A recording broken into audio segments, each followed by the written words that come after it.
mapagpalang umaga ulit. Start na naman po tayo mag-walking.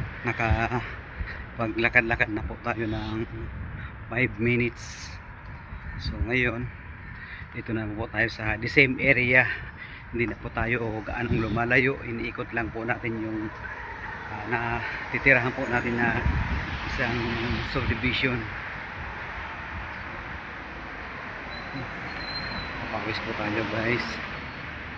Kahapon hindi po tayo nakapaglakad-lakad dahil masama po yung pakiramdam ko at nagpahinga po tayong buong maghapon at lumabas po tayo kagabi at naramdaman kong okay na po dahil kailangan lang talaga guys ng pahinga kahit isang araw. At mag-take sana ako ng gamot kaso hindi ko na po ginawa dahil kakayanin ko naman po at yun nagawa po natin na hindi po tayo uminom ng gamot dahil nakakatakot rin kahit pa paano po nag-ingat po tayo sa ating kalusugan lalo na sa ating edad, kakaedad na mahirap na.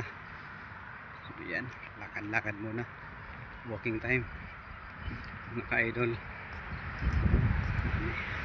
Konting lakad lang guys, napakainit.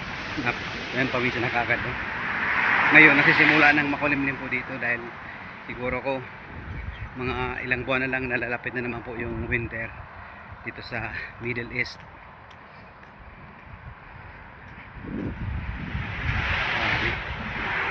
Init-init.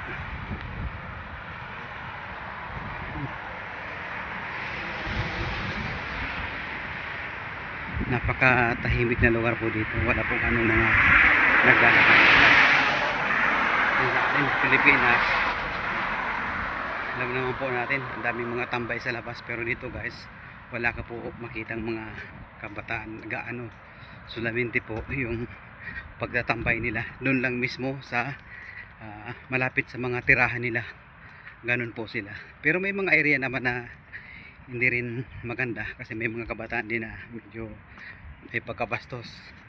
So yun lang guys, salamat po at nandiyan kayo, pasuporta na lang Idol Marbs. Thank you so much. Thank you. Good morning. Good morning.